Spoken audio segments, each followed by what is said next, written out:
नमस्कार, स्वागत है आपका संसद टीवी पर। मैं हूं मनोज वर्मा और आप देख रहे हैं हमारा खास कार्यक्रम मुद्दा आपका। आज हम बात करेंगे कॉलेजियम प्रणाली की। इस मुद्दे पर बात इसलिए करेंगे क्योंकि केंद्रीय कानून मंत्री किरण रिजिजू ने chief justice of India DY Chandrachud को एक पत्र लिखकर कहा है कि सुप्रीम कोर्ट और हाई कोर्ट के कॉलेजियम में सरकार का भी प्रतिनिधित्व होना चाहिए। ऐसा पारदर्शिता के लिए जरूरी है। कानून मंत्री ने एक बार पुनः कॉलेजियम की जगह राष्ट्रीय न्यायिक नियुक्ति आयोग की भी बहाली का पक्ष लिया है। कानून मंत्री किरण रिजिजू की चिट्ठी ऐसे वक्त में आई है जब जजों की नियुक्ति को लेकर पिछले कुछ वक्त से सुप्रीम कोर्ट और सरकार के बीच रस्साकसी देखने को मिल रही है। कई सवाल इस मुद्दे को लेकर उठ रहे हैं। इस मुद्दे पर चर्चा करेंगे और इसको समझने की कोशिश करेंगे कि आखिर कॉलेजियम की जो बार बार बात उठ रही है तो क्यों उठ रही है, क्या इस मुद्दे पर पारदर्शिता और जवाबदेही का जो मुद्दा है वो कितना महत्वपूर्ण है। खास मेहमान मेरे साथ जुड़े हुए हैं विधि और न्याय मंत्रालय भारत सरकार के पूर्व सचिव PK मल्होत्रा जी हमारे साथ जुड़े हुए हैं। मल्होत्रा जी, आपका स्वागत है संसद टीवी पर। साथ ही हम बात करेंगे इलाहाबाद हाई कोर्ट के पूर्व न्यायाधीश डॉक्टर जस्टिस सतीश चंद्र जी से। सतीश जी, आपका भी स्वागत है। और हमारे साथ जुड़ी हुई हैं डॉक्टर वागेश्वरी देशवाल, जो प्रोफेसर हैं फैकल्टी ऑफ लॉ दिल्ली विश्वविद्यालय की। आपका भी स्वागत है। लेकिन शुरुआत PK मल्होत्रा जी मैं आपसे करूंगा क्योंकि मुद्दा बहुत अहम है, न्याय से जुड़ा हुआ है और मुद्दा बार बार कॉलेजियम से जुड़ा हुआ है। आखिर क्या है कॉलेजियम, पहले तो हम इसी पे चर्चा करेंगे क्योंकि दर्शकों को समझना चाहिए कि यह मुद्दा क्यों महत्वपूर्ण है और सरकार की तरफ से इस मुद्दे को कानून मंत्री लगातार क्यों उठाते रहे हैं समय समय पर। उससे पहले भी यह मुद्दा उठता रहा है। आप कैसे देखते हैं इस मुद्दे को? मनोज जी, बहुत ही महत्वपूर्ण विषय है, इसमें कोई दो राय नहीं हो सकती। आपने बात किया कि कोलिजियम सिस्टम क्या है। कोलिजियम सिस्टम एक्चुअली जो हाई कोर्ट और सुप्रीम कोर्ट की जजेस की अपॉइंटमेंट होती है वो आर्टिकल 124 और 217 के अधीन होती है संविधान के। और इसमें ये लिखा गया है कि president in consultation with the chief justice of India and such other जजेस of the supreme court and high court may make appointment to the Supreme Court and High Court of Supreme Court and High Court judges। ये कार्य जो है ये 1992 तक सुचारू रूप से चलता रहा, एग्जीक्यूटिव अपॉइंटमेंट करती रही। लेकिन जब अपॉइंटमेंट्स में ये देखा गया कि कहीं ना कहीं सरकार की ओर से ऐसी स्टेटमेंट आई कि हमें कमिटेड जुडिशरी चाहिए या जजेस का सुपर सेशन होना शुरू हुआ और जजेस को सुपरसीड करके चीफ जस्टिस बनाए गए, तो उसके बाद सुप्रीम कोर्ट ने इसकी व्याख्या करते हुए आर्टिकल 124 की व्याख्या करते हुए जो उसमें कहा गया कि प्रेसिडेंट में इन कंसल्टेशन विद, उस कंसल्टेशन को कंकरेंस में कन्वर्ट कर दिया और ये कहा गया कि ये कंकरेंस का मतलब है कि सुप्रीम कोर्ट की एक कमेटी बनेगी, उसमें एक मेमोरेंडम ऑफ प्रोसीजर डिवाइस किया गया सेंट्रल गवर्नमेंट और सुप्रीम कोर्ट के बीच में। उस मेमोरेंडम प्रोसीजर में ये कहा गया कि एक कोलिजियम होगा, कोलिजियम में सुप्रीम कोर्ट के चीफ जस्टिस होंगे और 4 सीनियर मोस्ट जजेस होंगे। हाई कोर्ट का कोलिजियम जो है, एक हाई कोर्ट के चीफ जस्टिस और 2 जजेस, वो नाम को रिकमेंड करेंगे। स्टेट गवर्नमेंट में गवर्नर की क्लियरेंस के बाद में वो सुप्रीम कोर्ट में जो कोलिजियम है उसके पास जाएगा। अगर सुप्रीम कोर्ट का कोलिजियम उन नामों को क्लियर कर देता है तो वो केंद्रीय सरकार के पास आते हैं और केंद्रीय सरकार को उसके ऊपर विचार करने के बाद में अगर सोचती है कि कोई ऐसे व्यक्ति का नाम भेजा गया जिसको सरकार चाहती है कि ये नियुक्ति के लिए ठीक नहीं है, तो वो कोलिजियम को दोबारा कंसिडरेशन के लिए वापस भेज सकता है। और अगर कोलिजियम उसको दोबारा से रिकमेंड कर देता है तो सरकार के पास कोई अधिकार नहीं है उसको डिले करे और उसको सुप्रीम कोर्ट के आदेश के अनुसार और मेमोरेंडम ऑफ प्रोसीजर के हिसाब से केंद्रीय सरकार को उस जज की नियुक्ति करनी पड़ेगी। ये कोलिजियम सिस्टम जो आया है ये बाय जुडिशियल प्रोसेस आया है, by interpreting article 124 of the constitution. इसके लिए 3 अलग अलग जजमेंट आए और उन तीनों जजमेंट का ये अल्टीमेटली रिजल्ट निकला कि कोलिजियम सिस्टम 1992 से लेकर के आज तक हमारे देश में काम कर रहा है। संविधान में इसका कोई प्रावधान नहीं है। मैं फिर से कहना चाहूंगा, ये जुडिशियल डिसीजंस के थ्रू कोलिजियम सिस्टम आया है। अब ये आया क्यों, जैसा कि मैंने पहले भी कहा कि क्योंकि उस समय केंद्रीय सरकार से ये देखा गया कि वो कमिटेड जुडिशरी की बात कर रही है और कुछ ऐसे लोगों को अपॉइंट करना चाहते हैं जो सरकार को प्रमोट करना चाहते हैं, तो ये इंटरप्रिटेशन के थ्रू आया।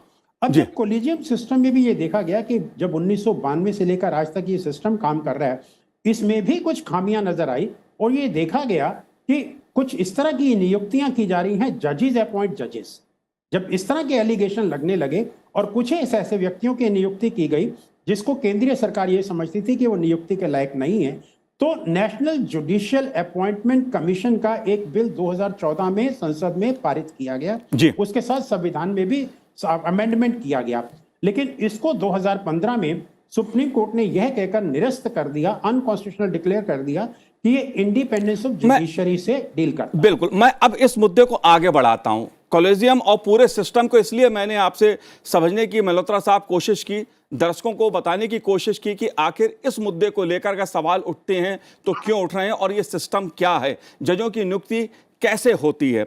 सतीश जी, मेरा सवाल आपसे है, अगर बार बार कॉलेजियम को लेकर सवाल उठ रहे हैं, पारदर्शिता का सवाल आता है, जवाबदेही का सवाल आता है, तो इस पे विचार नहीं होना चाहिए? क्या सरकार का प्रतिनिधि इसमें नहीं होना चाहिए? देखिए, आपका प्रश्न तो बहुत महत्वपूर्ण है और जी। मल्होत्रा जी ने अभी जो मेरे फॉर्मर कुलीग भी रहे हैं, इन्होंने बहुत अच्छी तरह से इस प्रक्रिया पे प्रकाश डाला है कि कॉलेजियम सिस्टम में और अपॉइंटमेंट ऑफ जजेस का कैसे होता है। मैं फिर भी at the cost of repetition बताऊंगा कि ये जो कॉलेजियम है, ये एक सिस्टम है जिससे कि appointment and transfer of the high court जजेस and appointment of the supreme court जजेस होते हैं, इनको किया जाता है। और हमारे यहाँ इन दोनों को अपॉइंट करने का प्रोविजन कॉन्स्टिट्यूशन में दिया गया है आर्टिकल 124 एंड 217 217 के अंदर, जिसके अंदर लिखा प्रेसिडेंट शैल अपॉइंट द जजेस so and so, high court और सुप्रीम कोर्ट जो भी है व्हाटएवर में भी, after consultation with the CJI. There is no word of the collegium. Malhotra साहब ने भी कहा है कॉन्स्टिट्यूशन के अंदर कोई प्रोविजन ही नहीं है और वैसे भी कोई प्रोविजन नहीं है कॉलेजियम का, ये तो इंटरप्रिटेशन से आया है। जी। इसकी व्याख्या क्या से की जाए और उसकी बैकग्राउंड क्या है। सबसे पहला आया था हमारे यहाँ, ये जो इशू था वो आया था कि गवर्नमेंट कॉम्पिटेंट है अपॉइंटमेंट करने के लिए, इंफॉर्मेशन देने के लिए इसके बारे में आरटीआई के अंदर और नॉट। तो वो था एसपी गुप्ता का केस। 3 दिसंबर 1981 को एक केस डिसाइड हुआ और इसके अंदर जो था फर्स्ट जजेस केस के नाम से इसको जाना जाता है। और उसके अंदर उन्होंने कहा था कि recommendation can be refuse by the executive. जो सीजीआई रिकमेंडेशन करता है वो कैन बी रिफ्यूज, और एग्जीक्यूटिव की सुपरमेसी जो है उसके अंदर उन्होंने बरकरार रखी थी। उसके बाद आया एडवोकेट्स ऑन रिकॉर्ड केस, जिसको हम कहते हैं सेकंड जजेस केस, और ये था 6 अक्टूबर 1993 का। यही वो जजमेंट है जिससे कॉलेजियम की उत्पत्ति हुई थी और ये 9 जजेस का था और जस्टिस वर्मा ने इसमें मेजोरिटी डिसीजन लिखा था। और उन्होंने कहा कि जो ये अपॉइंटमेंट का मामला है ये जुडिशियल फैमिली का मामला है और एग्जीक्यूटिव का इसके अंदर कोई रोल नहीं है, और CJI will consultation of the colleagues में send the names and there no role of the executive, और प्रेसिडेंट उसको एक्सेप्ट करेगा। प्रेसिडेंट का कोई रोल उसके अंदर होगा नहीं, सिर्फ एक्सेप्ट करने के अलावा। और जैसा मल्होत्रा साहब ने कहा भी है कि अगर वो एक बार वापस भेज देता है, दोबारा भेजेंगे तो उनके पास कोई चॉइस नहीं है, उसको उनको अप्रूव करना ही पड़ेगा उसके अंदर। इसके जब ये आगे जजमेंट्स आ गए और कॉलेजियम सिस्टम लागू हो गया, तब 1998 के अंदर के.आर. नारायण जो हमारे फॉर्मर प्रेसिडेंट थे, उन्होंने एक प्रेसिडेंशियल रेफरेंस दिया सुप्रीम कोर्ट के कि भाई सिस्टम को कैसे बताओगे, कैसे डिफाइन करोगे, there are so many complaints about this system. तो इन द मीन टाइम 214 जो हमारी लॉ कमीशन की रिपोर्ट थी वो आई और उसके अंदर उन्होंने सजेस्ट किया कॉलेजियम का प्रोसीजर क्या होगा। और उन्होंने कहा सीनियर मोस्ट 3 जजेस होंगे हाई कोर्ट में या सुप्रीम कोर्ट के अंदर, वो हाई कोर्ट के जजेस का ट्रांसफर और अपॉइंटमेंट करेंगे। लेकिन जहां तक सुप्रीम कोर्ट जजेस का अपॉइंटमेंट है वो 5 जजेस करेंगे senior most of the supreme court, वो रिकमेंडेशन भेजेंगे। ये उसके अंदर हुआ और तब से ये सिस्टम हमारे यहाँ चालू है और ये वर्किंग कर रहा है।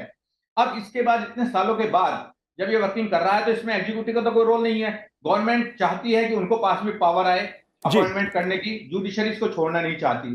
तो इसमें अगर प्रैक्टिकली आप देखेंगे तो बहुत सारे एलिगेशन आए हैं कॉलेजियम सिस्टम के अंदर, और उसके अंदर पहला एलिगेशन तो यही है कि जब भी कोई जजेस का सुपरसीड किया जाता है, मान लीजिए कोई सीनियर मोस्ट जज उसको रिकमेंड नहीं कर पाते और दूसरे को कर देते हैं, जूनियर मोस्ट को कर देते हैं, तो उसके लिए कोई स्ट्रॉन्ग और कोजेंट रीजन वो कहीं नहीं दे पाते और ना कॉलेजियम उसको बताता है किस रीजन पे उन्होंने सीनियरिटी को वायलेट किया है। सबसे पहले तो उसमें जजेस के अंदर फ्रस्ट्रेशन यही आ पाता है। दूसरा, कंसल्टेशन जो आपस में होती है कॉलेजियम मेंबर्स में, वो राइटिंग में नहीं हो पाती और उसकी कॉपी भी अवेलेबल नहीं हो पाती। किसी को क्या मिला है क्या नहीं है, उनके व्यूज क्या थे पर्टिकुलर जज के बारे में और पर्टिकुलर व्यक्ति के बारे में क्या व्यूज थे वो कुछ पता ही नहीं लगते, क्यों वापस हुआ है क्या नहीं हुआ है। दूसरा, आपस में इसको लेकर के पॉलिटिक्स भी चलती है जजेस के अंदर, और उसके अंदर जो है एडमिनिस्ट्रेटिव प्रॉब्लम्स भी आती हैं, जो जजेस की एक लॉबी बन जाती है, किसी को नाम को पुश करने के लिए हो जाता है, ये होता है। और सबसे बड़ा जो एलिगेशन आया था ये है कि डायनेस्टी ऑफ जजेस है।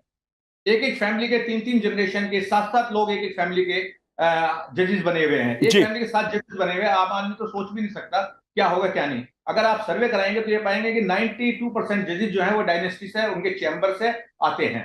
तो ये एक सीरियस एलिगेशन इनके ऊपर लगा था। तीसरा और लास्ट में जो है, जो प्रैक्टिकल है, जो पोटेंशियल कैंडिडेट हैं टू बी एलिवेटेड, अगर उनके यहाँ कोलिजियम का कोई मेंबर आ जाए उस शहर के अंदर विद फैमिली, तो वो पूरी फैमिली की फैमिली उनकी सेवा में लग जाती है, फ्लैटरिंग करने लगती है। और जो पोटेंशियल कैंडिडेट्स हैं वो दिल्ली के अंदर डेरा डालते हैं हर हफ्ते, जी। और वहां पर जो है उनको पॉलिटिक्स में इन्वॉल्व करते हैं कि भी उनका नाम इसके अंदर आ जाए। तो दीज आर द एलिगेशंस जी जिसके लिए ये कोलिजियम सतीश जी, सिस्टम जो है बदनाम हुआ है। सतीश जी, मुझे ये अच्छा लग रहा है कि आप खुद न्यायाधीश हो रहे हैं और उसके बाद आप इस तरह की बातें आज दर्शकों के सामने रख रहे हैं। दरअसल सवाल कॉलेजियम को लेकर यही उठता है बागेश्वरी जी, जो सवाल उठते हैं उसमें पक्षपात का सवाल है, भाई भतीजेवाद का सवाल है, उसकी संभावना रहती है, नियंत्रण एवं संतुलन के सिद्धांत जो हैं उसके विरुद्ध है ये, और क्लोज डोर मैकेनिज्म और असमान प्रतिनिधित्व, इस तरह के सवाल उठते हैं जो कॉलेजियम की प्रणाली अपनाई गई है जजों की नियुक्ति के लिए। इस मुद्दे को आप कैसे देखती हैं? मनोज जी, हमारे कॉन्स्टिट्यूशन का एक बहुत ही सिग्निफिकेंट फीचर है separation of powers. Legislature, executive और जुडिशियरी, ये तीनों अपने अपने दायरे में काम करते हैं। लेकिन ये सेपरेशन ऑफ पावर्स जो है, इसका मतलब एक्सक्लूसिविटी नहीं है। हमारे यहाँ पर जहां हम सेपरेशन ऑफ पावर्स की बात करते हैं, वहीं साथ में हम doctrine of checks and balances की भी बात करते हैं। बिकॉज देखिए, power corrupts and absolute power corrupts absolutely. तो किसी भी एक के हाथ में सारा का सारा पावर देना, जैसे कि अब कोलिजियम सिस्टम के केस में हुआ है, जो एक की एक्सक्लूसिविटी है। हिंदुस्तान के अलावा और कोई ऐसा देश नहीं है जहां की जजेस अपॉइंट जजेस। आप देखिए, ये जो अभी सिस्टम चला आ रहा है, ये जो कोलिजियम सिस्टम, जिसकी वजह से कि आप देखिए औरतों का रिप्रेजेंटेशन, या जो माइनॉरिटीज हैं, या जो अंडर प्रिविलेज कम्युनिटीज हैं, उनका representation is very very minimal. एक एलिटिस्ट सा इमेज बन गया है, क्योंकि देखिए एक फर्स्ट जनरेशन लॉयर भी अपना गुजारा चलाने में बहुत मुश्किल होता है। कोलिजियम सिस्टम में क्या है कि जजेस, they are appointing those people who have a well established career, a well established practice, जिसकी वजह से क्या हो रहा है कि जो लोग मार्जिनलाइज्ड हैं वो फर्दर और मार्जिनलाइज हो रहे हैं, और उनको तो मेन स्ट्रीम में आने का मौका ही नहीं मिल पा रहा है जी। तो ये जो एक्सक्लूसिविटी है, जो बिहाइंड क्लोज डोर्स हो रहा है, नेचुरली एलिगेशंस आएंगे नेपोटिज्म के, भाई भतीजावाद के। जैसे जस्टिस चंद्रा ने बताया, एक परिवार के 7 सदस्य, आपको क्या लगता है किसी और परिवार में कोई क्वालिफाइड या कॉम्पिटेंट इंसान है ही नहीं। और फिर जब हम इस तरीके के लोगों को अपॉइंट करते हैं जो कि as I would say they are from a good background and they have no connection whatsoever with, जिसे हम कहते हैं कि सोशल और economic backwardness, so it is very difficult वो लोग कॉम्प्रीहेंड कर पाए या समझ पाए आम जनता को क्या मुश्किलें हैं, जिसके लिए वो कानून का दरवाजा खटखटाते हैं। इसीलिए to have a representation across all sections of people बहुत जरूरी है कि ट्रांसपेरेंसी लाई जाए इसमें, इस तरीके का। और ये जो हमारा नेशनल जुडिशियल अपॉइंटमेंट कमीशन था, वो बहुत ही एक्सीलेंट एक मैकेनिज्म था जो इवॉल्व किया गया था। आज के दिन जो कोलिजियम सिस्टम है, इसमें जजेस की एक्सक्लूसिविटी है। गवर्नमेंट का तो सिर्फ इतना रोल है कि वो इंटेलिजेंस ब्यूरो का अपना वो सिर्फ बैकग्राउंड चेक्स कराते हैं, उसके अलावा सरकार की कोई से है ही नहीं जी। तो ये जो एक्सक्लूसिविटी है, this has to go, there has to be transparency, वो लाने की बहुत ज्यादा बिल्कुल। भागेश्वरी जी, ये सवाल भी उठता है साथ ही साथ कि जो हमारी जुडिशरी सिस्टम है, इसमें समाज के जो अलग अलग वर्ग हैं उसकी भागीदारी कितनी है। सवाल महिलाओं का है, सवाल वंचितों का है, सवाल दलितों का है। मैं कास्टिज्म की दृष्टि से नहीं देख रहा हूं चीजों को, लेकिन समाज के सभी वर्गों की भागीदारी हो, यह मुद्दा उठता रहा है। मल्होत्रा साहब, बहुत सम्मान के साथ जुडिशरी का सम्मान करता हूं और एक सवाल आपसे समझना चाहता हूं, क्या संविधान में जुडिशरी को असीमित कुछ भी करने की वो दे रखी है अधिकार, कि संसद से कोई चीज अगर बनाई जाएगी, राष्ट्रीय न्यायिक नियुक्ति आयोग संसद से बना और उसको रद्द कर दिया गया, सरकार का रिप्रेजेंटेशन कॉलेजियम में हो या ना हो यह भी जज तय करेंगे। मनोज जी, बहुत ही महत्वपूर्ण प्रश्न आप दोबारा उठा रहे हैं। ऐसा नहीं है जो बात आप कह रहे हैं। डॉक्टर बागेश्वरी ने अभी बिल्कुल ठीक कहा कि हम we the people of India we are supreme and we have given to ourselves this constitution. और सरकार के तीनों अंग एग्जीक्यूटिव, लेजिस्लेचर और जुडिशरी, इनको इस संविधान ने क्रिएट किया है। संविधान सुप्रीम है और संविधान के अंदर लिखा गया है कार्यपालिका के क्या अधिकार होंगे, उनके क्या ड्यूटीज होंगी, सिमिलरली लेजिस्लेचर के क्या अधिकार होंगे, क्या ड्यूटीज होंगी, और न्यायपालिका के क्या अधिकार होंगे और क्या ड्यूटीज होंगी। जब इस तरह की व्याख्या संविधान में की गई है और हर सरकार का अंग अपने क्षेत्र में, अपने दायरे में रह के काम करेगा, तो शायद इस तरह की सिचुएशन नहीं आएगी। इसमें कोई दो राय नहीं है कि लेजिस्लेचर को पूरी पावर है कि वो कोई भी कानून के दायरे में रहते हुए कोई भी कानून पास कर सकता है, संविधान के दायरे में रहते हुए कोई भी कानून पास कर सकता है। लेकिन उस कानून की संवैधानिक वैधता को अगर चैलेंज किया जाता है तो वो कॉन्स्टिट्यूशनली वैलिड है या नहीं, इसका अधिकार जुडिशियल रिव्यू की पावर एक्सेस करते हुए हमने जुडिशरी को दिया है। और अगर जुडिशरी ने ऐसा सोचा कि जो कानून लेजिस्लेचर ने पास किया है, पार्लियामेंट ने पास किया है, संवैधानिक रूप से वो मान्य नहीं है, तो सुप्रीम कोर्ट उसको स्ट्रक डाउन कर सकती है। शायद इसी कारण से सुप्रीम कोर्ट ने नेशनल जुडिशियल अपॉइंटमेंट कमीशन का बिल, जो कि संसद में पूर्ण बहुमत के साथ और आधी स्टेट लेजिस्लेचर ने भी उसको अप्रूव किया, उन्होंने जब इसको क्लियर कर दिया तो उन्होंने इसलिए स्ट्रक डाउन किया, उन्होंने ये कहा कि प्रोबेबली यहां कहीं ना कहीं इंडिपेंडेंस ऑफ जुडिशरी अफेक्ट होती है। अब सवाल ये उठता है कि क्या ये इंटरप्रिटेशन सुप्रीम कोर्ट द्वारा जो दी गई वो ठीक थी? जब तक वो इंटरप्रिटेशन को चेंज नहीं किया जाता, जब तक उस कानून को चेंज नहीं किया जाता, क्योंकि वो इंटरप्रिटेशन सुप्रीम कोर्ट से आई है, वो हम सबके ऊपर मान्य है, बाध्य है, और जब तक वो जजमेंट रहेगी हमको फॉलो करना पड़ेगा। इसके दो तरीके हो सकते हैं, जैसा कि सुप्रीम कोर्ट ने जजमेंट देते हुए खुद कहा कि जो मेमोरेंडम ऑफ प्रोसीजर जिसके अंदर हम अपॉइंटमेंट्स कर रहे हैं, अगर उस मेमोरेंडम ऑफ प्रोसीजर में भी कुछ खामियां हैं और उन खामियों को दूर करने के लिए दोबारा से उसमें कुछ चेंजेस लाके सरकार के पास भेजा गया। अब सरकार के पास दो ऑप्शन थी, या तो उस कानून को वो दोबारा पार्लियामेंट में इंट्रोड्यूस करते, नया बिल लेकर के आते और जो खामियां सुप्रीम कोर्ट ने बताई उनको दूर कर देते। दूसरा आसान तरीका, जो कि अभी विधि मंत्री महोदय ने एक पत्र लिख करके चीफ जस्टिस को भेजा है, कि मेमोरेंडम ऑफ प्रोसीजर में ही इस तरह का प्रावधान कर दिया जाए कि जिसमें जब हाईकोर्ट रिकमेंड करती है तो उसमें स्टेट का एक गवर्नमेंट का रिप्रेजेंटेटिव रहना चाहिए, और अगर सुप्रीम कोर्ट रिकमेंड करती है तो उसमें केंद्रीय सरकार का एक रिप्रेजेंटेटिव रहना चाहिए।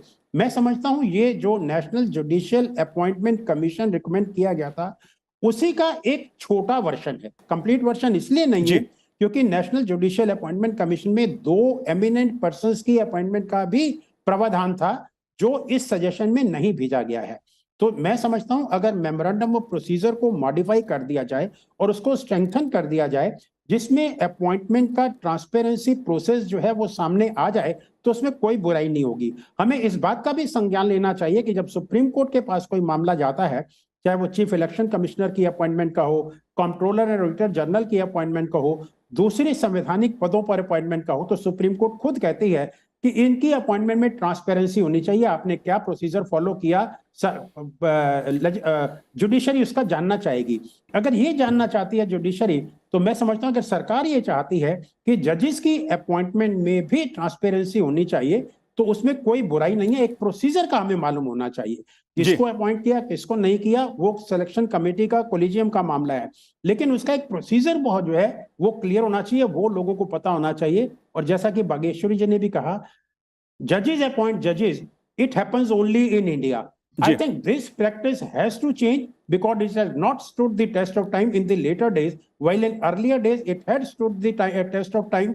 और अच्छे जजेस की अपॉइंटमेंट कोलिजियम सिस्टम में भी हुई है, अच्छे जजेस की अपॉइंटमेंट जब पहले एग्जीक्यूटिव करती थी उस समय भी हुई है। जी बिल्कुल मल्होत्रा जी और सतीश जी, ये मुद्दा वास्तव में बहुत महत्वपूर्ण इसलिए भी हो जाता है नेशनल जुडिशियल अपॉइंटमेंट कमीशन का, क्योंकि इसे पार्लियामेंट ने पास किया था और इस मुद्दे को लेकर तमाम तरह के सवाल उठे हैं, पहले भी उठे हैं, बाद में भी उठे हैं। राज्यसभा के सभापति जी ने भी एक सवाल सामने रखा है सदन के, और मैं आपसे समझना इस बात को चाहता हूं कि क्या सुप्रीम कोर्ट जो है, जो न्यायाधीश हैं, क्या असीमित पावर है उनके पास कि देश के कानून मंत्री अगर पत्र लिखते हैं अगर कोई मुद्दा उठाते हैं कि जो जजों की नियुक्ति का कॉलेजियम है उसमें सरकार का रिप्रेजेंटेशन होना चाहिए, सरकार की भागीदारी होनी चाहिए, पारदर्शिता होनी चाहिए, जवाबदेही होनी चाहिए, तो उसको भी नजरअंदाज किया जाएगा। अगर संसद से कोई एक्ट बनेगा, national judicial appointment commission act, उसको भी रद्द कर दिया जाएगा। क्या यह उचित है संवैधानिक दृष्टि से? देखिए, को पैनलिस्ट ने पहले ही कहा है और वो निर्विवाद है कि हमारे यहाँ कॉन्स्टिट्यूशन सुप्रीम है और तीनों का जो पावर का डिवीजन है तीन अंगों के बीच में, वो doctrine of check and balance के ऊपर डिपेंड करता है। जहां तक सवाल है आपका नेशनल जुडिशियल अपॉइंटमेंट कमीशन का, ये एक्ट 2014 का है जिसको 99 अमेंडमेंट भी किया गया था 2014 में और इसको लाए थे 13/4/2015 से, और ये जजमेंट आया था 16 अक्टूबर 2015 को जिसमें इसको अनकॉन्स्टिट्यूशनल डिक्लेयर किया था। अगर आपको याद हो, मैं पूरा ध्यान नहीं है, स्टैम्प जजमेंट बहुत पुराना है थोड़ा सा, लेकिन इसके 6 मेंबर रखे गए थे, इसके अंदर 3 सिटिंग जज थे और 3 जो थे एमिनेंट पर्सन रखे गए थे, और उसके अंदर एक वीटो पावर दी गई थी। हर आदमी को, हर मेंबर को एक वीटो पावर दी गई थी, और जो 3 एमिनेंट पर्सन थे वो कहीं डिफाइन नहीं थे व्हाट इज द एमिनेंट। इसलिए सुप्रीम कोर्ट ने उसको स्ट्रक डाउन किया कि ये नहीं चल पाएगा और ये एनजीएसी दोबारा आएगा ही आएगा। गवर्नमेंट तो जैसे कि पत्र लिखा भी है और वैसे भी आजकल वाइस प्रेसिडेंट ने भी कहा है दोबारा से तो आना ही आना है। तो इसमें मेरा तो सजेशन यही है कि जो एमिनेंट पर्सन है उनकी बजाय वो फॉर्मर जजेस को रख लें या फॉर्मर लीगल पर्संस को रख लें, जिसके अंदर की लॉ कमीशन के चेयरमैन भी हो सकते हैं या और कोई एमिनेंट पर्सन भी हो सकते हैं जो, और उसके अंदर आईएएस वगैरह को रखना तो ठीक होगा नहीं। तो जुडिशरी के अंदर वो एमिनेंट पर्सन के नाम पे आईएएस ले आए या कुछ ले आए, वो तो ठीक होगा नहीं। तो उसमें मेरा सजेशन तो यही रहेगा कि रिटायर्ड जजेस को रखें जिनकी लीगल बैकग्राउंड है, उन्होंने काम भी किया है, वो करें एमिनेंट पर्सन के अंदर। और दूसरा, इस वीटो पावर की जगह अगर वो मेजोरिटी डिसीजन कर दें तो मेरे विचार से कोई कारण नहीं है कि उसको बाद में कोई चैलेंज करने का आधार बन पाएगा और वो होगा उसके अंदर, और ये नए अवतार के अंदर आ जाए। और एलिवेशन जो है to chief justice supreme court जो भी है, ये सीनियरिटी के बेस पर ना हो, ये परफॉर्मेंस देखी जाए हर जज की क्या होती है क्या नहीं है। और इसके लिए हमारे यहाँ नेशनल जुडिशियल डेटा ग्रिड है जी, जिसके अंदर सबके जजमेंट्स आते हैं और सारे के सारे डेटा आते हैं किस जज ने कितने जजमेंट लिखे हैं, उनके क्या ऑर्डर्स हैं, क्या है, तो उससे पता लग जाएगा कि इसका कितना डिस्पोजल है और क्या नहीं है। तो मेरा मैं कहने का मतलब है कि मेरिट कम सीनियरिटी पे उसको ध्यान रखा जाए और उसके बाद उसका एलिवेशन किया जाए।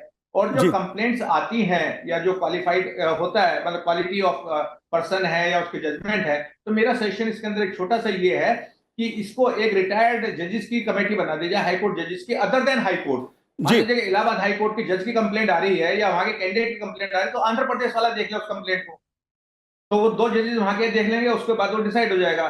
तो अगर ये थोड़े से भी प्रिकॉशन लेगी सरकार, तो मेरे विचार से कोई कारण नहीं बनता कि नया आने वाला जो एनजेएसी है उसको कोई सेटिस्फाइड किया। सरकार तो समय समय पे पहल करती रही है कि जुडिशरी में जवाबदेही हो, पारदर्शिता हो, न्यायपालिका में इस मुद्दे को उठाती रही है। सरकार की तरफ से उठता रहा है, ये मुद्दा समय समय पे उठता रहा है।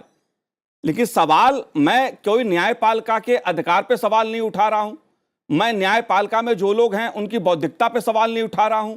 बागेश्वरी, मेरा सवाल यह है कि संसद से कोई कानून बनता है, संसद से कोई एक्ट बनता है, एनजेएसी जो एक्ट बना वो भी संसद से बना, लेकिन उसको रद्द कर दिया गया, 5 जजों की बेंच ने उसे रद्द कर दिया। मेरा सवाल यह है कि संसद में भी कोई कानून बनता है तो जनता के चुने हुए प्रतिनिधि उस पर चर्चा करते हैं, घंटों चर्चा उस पर होती है, तब कोई कानून बनता है। मैं इस मुद्दे को भी आपसे समझना चाहता हूं। देखिए, आर्टिकल 124 कॉन्स्टिट्यूशन का क्या कहता है कि जजेस का जो अपॉइंटमेंट है वो प्रेसिडेंट करेंगे इन कंसल्टेशन विद अदर जजेस ऑफ सुप्रीम कोर्ट और high court as the case may be. अब ये जो सेकंड जजेस केस आया उसमें इस कंसल्टेशन को हटा के कॉन्करेंस, ये जुडिशियल इंटरप्रिटेशन था। यहाँ जजेस ने अपने ही अपॉइंटमेंट के प्रोसीजर को अपने ही कन्वीनियंस के हिसाब से इंटरप्रेट करके कंसल्टेशन को कॉन्करेंस कर दिया। कंसल्टेशन मतलब सलाह करना, कॉन्करेंस मतलब एग्रीमेंट। उसके बाद जो एनजेएसी था उसको रद्द करके उन्होंने खुद ही एक मेमोरेंडम ऑफ प्रोसीजर ड्राफ्ट किया जो कि it was an agreement between the government and the judiciary. उसमें भी क्या था कि प्राइमेसी जजेस के ही पास थी कि अगर सवाल उठता है किसी कैंडिडेट के कैंडिडेचर पे और फिर अगर उसे रीइटरेट कर देती है हाई कोर्ट या सुप्रीम कोर्ट, तो फिर से जो है प्रेसिडेंट, उसके पास कोई ऑप्शन नहीं रहेगा और उसको वो जो नाम है वो नोटिफाई करना ही पड़ेगा। अब ये जो national judicial appointments council commission आया था, आप देखिए जनता के जो रिप्रेजेंटेटिव्स हैं उन्होंने घंटे इस पे डेलिबरेट करके और एक बहुत ही अच्छा फॉर्मूला डिवाइस किया गया था, जिसमें कि हमारे प्रेसिडेंट थे, चीफ जस्टिस थे, 2 सीनियर मोस्ट जजेस थे, एक हमारे जो यूनियन लॉ मिनिस्टर हैं वो थे, 2 नॉमिनेटेड मेंबर्स भी थे और बड़ा ही अच्छा एक बैलेंस बना रखा था कि अगर जजेस किसी नाम से ना खुश हैं तो उनके पास वीटो पावर था कि वो चाहें तो उस नाम को रद्द कर सकते हैं। और जो रिप्रेजेंटेशन था उसमें था माइनॉरिटीज का, विमेन का, सोशल इकोनॉमिक बैकवर्ड क्लासेस का, तो उसको जो रद्द किया गया एक तरीके से, मैं ये बहुत ही भारी वर्ड है अगर मैं कहूं कि ये जो कॉन्स्टिट्यूशन बेंच का जो जजमेंट था वो देखा जाए तो अपने आप में वो अनकॉन्स्टिट्यूशनल नजर आता है। जी, जाहिर सी बात है कि जो राजनीति की राजनीति होती है वो तो जनता को दिखाई दे सकती है। नेताओं के भी जो राजनीति होती है वो जनता देख सकती है, समझ भी सकती है, लेकिन न्यायपालिका के भीतर बहुत कुछ ऐसा होता है जिसको लोग देखते भी हैं, समझते भी हैं, लेकिन शायद चर्चा उतनी नहीं हो पाती है। जाहिर सी बात है, चर्चा होगी तो कॉलेजियम का जो मुद्दा है उस पर भी कोई ना कोई एक रास्ता निकलेगा, क्योंकि सवाल नियंत्रण और संतुलन के सिद्धांत का भी है। आप तीनों ने संसद टीवी से बात की, बहुत बहुत शुक्रिया संसद टीवी से बात करने के लिए। तो आज इस कार्यक्रम में इतना ही, मुझे दीजिए आज्ञा, नमस्कार।